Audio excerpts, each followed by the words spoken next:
நாம் தமிழ் கட்சியின் ஒருங்கிணைப்பாளர் சுமதி சீனிவாசன் அவர்கள் வணக்கங்க. வணக்கம். நேற்று நடந்த விருத்தாச்சலத்தில் செந்தமிழ் சீமான் அவர்கள் வந்த போது நடந்த காரில் ஏதோ இடையூறு நடத்ததாக சொல்லப்படுது. அது வந்து பல செய்தி நிறுவனங்கள் வந்து செந்தமிழ் சீமான் வந்து ஒரு தனிநபரை தாக்குறதாக சொல்லப்படுது. அது என்ன நடந்தது, அது உண்மைத்தன்மை என்னக்கா?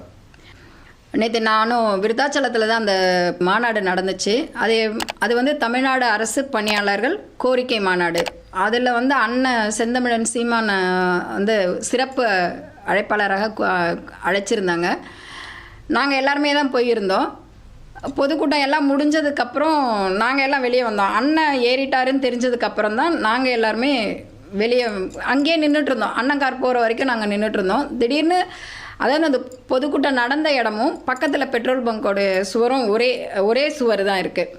அண்ணன் ஒரு 50 மீட்டர் கூட போயிருக்க மாட்டார். உடனே அங்கே பெட்ரோல் பங்க்கில் இருந்த ஒரு 4 பேர் அண்ணனோட காரை நோக்கி ஓடி வந்தாங்க. அப்போ ஓடி வரும்போது எதிர்பார்க்கவே இல்லை, அண்ணனோட கண்ணாடியை வேகமாக தட்டினாங்க. அண்ணனுக்கு ஒன்றுமே புரியல. பின்னாடி பாதுகாப்பு படையில் இருக்கிறவங்க உறவுகள் எல்லாருமே வந்தாங்க.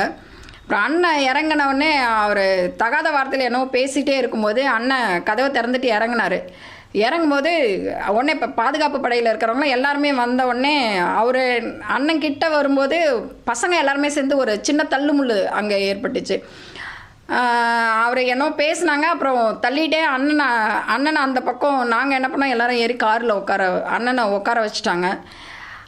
அதுக்கப்புறம் அவர் பார்த்தா கடைசியில் யாருன்னு நாங்கள் விசாரிக்கும் போது எங்களுக்கு தெரிஞ்சது அவங்க ஒரு திமுக பிரமுகர். அவர் பேர் வந்து ரங்கநாதன்.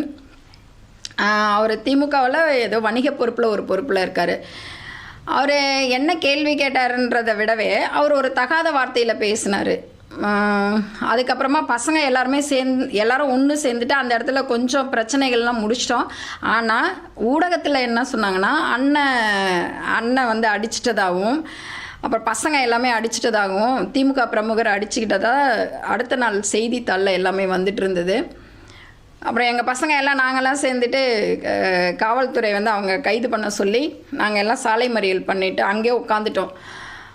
அதுக்கப்புறம் அவங்க என்ன சொன்னாங்க, இல்லை நாங்கள் கைது பண்ணுறோம், நீங்கள்லாம் போங்கன்னாங்க. இல்லை கைது பண்ணால் தான் நாங்கள் நகருவோம் அப்படின்னோடனே, இதை பாருங்கள் உங்கள் முன்னாடியே தான் நாங்கள் காவல் இதில் வாகனத்தில் ஏற்றிட்டு போகிறேன் அப்படின்னு தான் சொன்னாங்க அவங்க.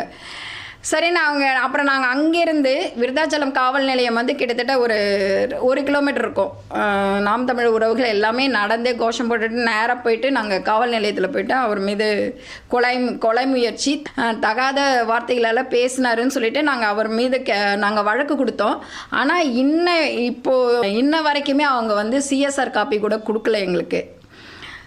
அது எங்களுக்கு ஒரு பெரிய கண் துடைப்பு மாதிரி. அவங்க அந்த வழக்கு மட்டும் நாங்கள் எடுத்துக்கிறோன்னு எங்களை அனுப்பிட்டு இன்ன வரைக்கும் சிஎஸ்ஆரும் கொடுக்கல, அவர் மேலே எஃப்ஐஆரும் போடலை. எப்பொழுதுமே இந்த திமுககாரங்க என்ன பண்ணுறாங்கன்னா, நாங்கள் எல்லாமே என்ன சொல்கிறீங்க, திமுககாரங்க அப்படின்னு சொல்கிறீங்க, நாங்கள் குற்றச்சாட்டு வைக்கிறதா நீங்கள் நினைக்கிறீங்க. நாங்கள் அப்படி சொல்லவே கிடையாது. அண்ணன் எந்த ஒரு சீமான் அண்ணன் நடத்துகிற எந்த ஒரு பொதுக்கூட்டத்திலுமே அவரை வந்து தகாத வார்த்தையில் கீழே இருந்து தகாத வார்த்தையில் பேசுகிறதே ஒரு நோக்கமாக வச்சுருக்காங்க.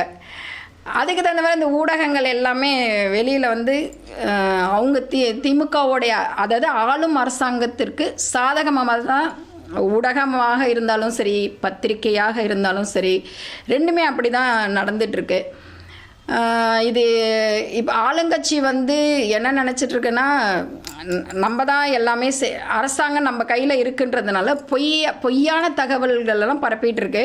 இன்றைக்கி காலையில் கூட என்ன வந்துச்சுன்னா, நாம் தமிழர் பிள்ளைகள் திமுக பிரமுகரை அடிச்சிட்டாங்க, தாக்குதல் நடத்தினாங்க அப்படின்னு சொல்லிட்டு தான் வந்துட்டுருக்கேன். ஆனால் உண்மை சம்பவம் அது கிடையாது. ரங்கநாதன்றவர் தான் வந்து அழகில் கண்ணாடியை தட்டுறதுக்காக வந்தார். அந்த சம்பவம் நடந்ததே தவிர அப்போது தற்காப்பு செய்யறதுக்காக யாராக இருந்தாலும் இறங்க தானே செய்வாங்க. அப்படி தான் அண்ணன் இறங்கினார். ஆனால் அண்ணா எதுவுமே செய்யவே இல்லை. நாங்கள் எல்லாமே பாதுகாக்கிறதுக்காக கொஞ்சம் தள்ளுமுள்ள அங்கே நடந்தது. இதுதான் நடந்தது அங்கே நேற்று உண்மை சம்பவம் அதுதான் நடந்துச்சு. தொடர்ச்சியாக நாம் தமிழ் மேடைகளை பார்த்தீங்கன்னா ஒரு சலசலப்பு எப்பவுமே ஏற்பட்டு வருகிறது. பத்திரிகையாளர் சந்தர்ப்பிலையும் ஒரு கான்ட்ரவர்சியான கொஸ்டின் கேட்குறாங்கன்னு சொல்லிட்டு ஒரு சலசலப்பு. இது திட்டமிட்டு தான் செய்வீங்களா, இல்லை வந்து இயல்பாக நடக்குதா? இது உள்நோக்கம் ஏதாவது இருக்கா? இது திட்டமிட்டு தான் நடக்கணும்னு அவசியம் இல்லை. இதில் எந்த உள்நோக்கமும் கிடையாது. ஆனால் எங்கள் அண்ணன் வந்து சீமான் அண்ணன் வந்து தமிழ் தேசிய கருத்தியலை அதிகமாக வைக்கிறாரு.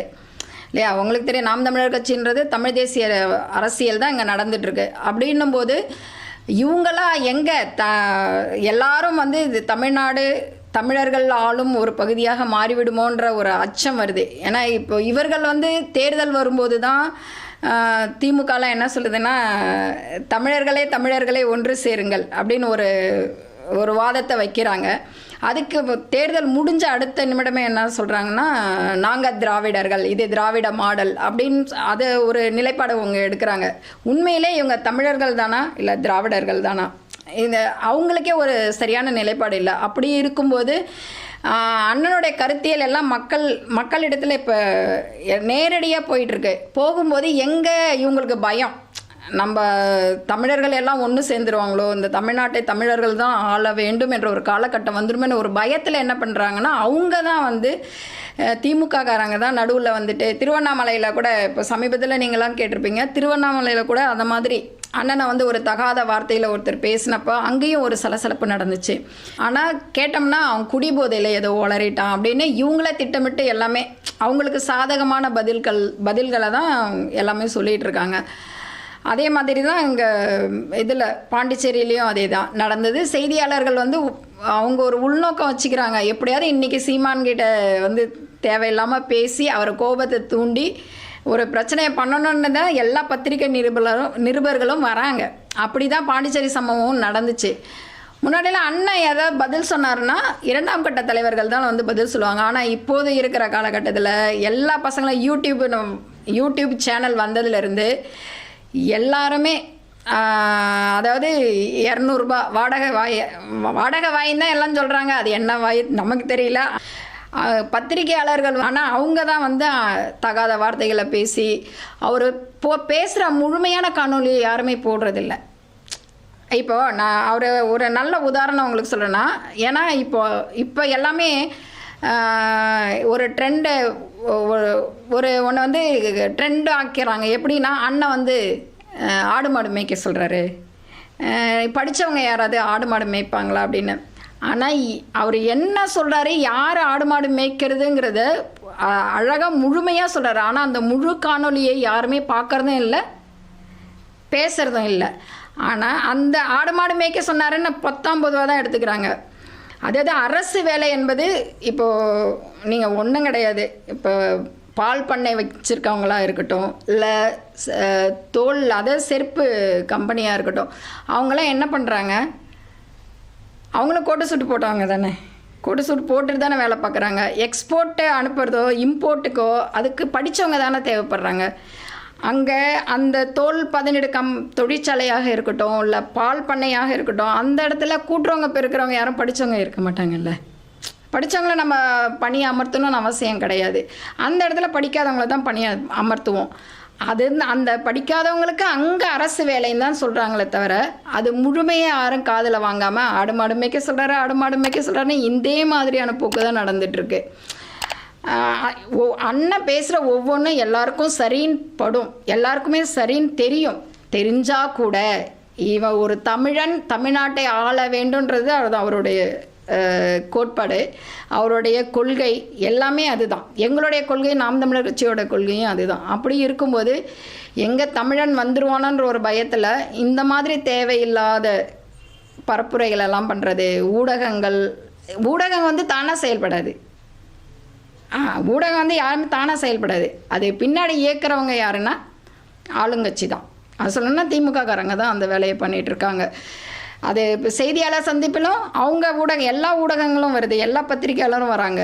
அப்போ அந்த திமுககாரங்களாம் நீங்கள் இந்த கேள்வியெல்லாம் கேளுங்க அப்படின்னு சொல்லி கேட்டு அவரை உணர்ச்சி பூர்வமாக ஆக்கி அவரை பேசுகிற அளவுக்கு கொண்டு வந்துட்டு சம்மந்தமே இல்லாமல் சீமான் அண்ணன் இதை பேசினாருன்னு கடைசியில் வந்து அவர் சொன்ன கருத்துக்கள் மாதிரி தடம் புரண்டு வேற ஒரு கருத்து தான் வெளியே வந்து மக்கள் மத்தியில் வந்து சீமானை வந்து தவறாக ஒரு புரிதலை கொண்டு வரணுன்ற ஒரு நோக்கோடு செயல்பட்டு இருக்கு இந்த ஆளும் கட்சி திமுக.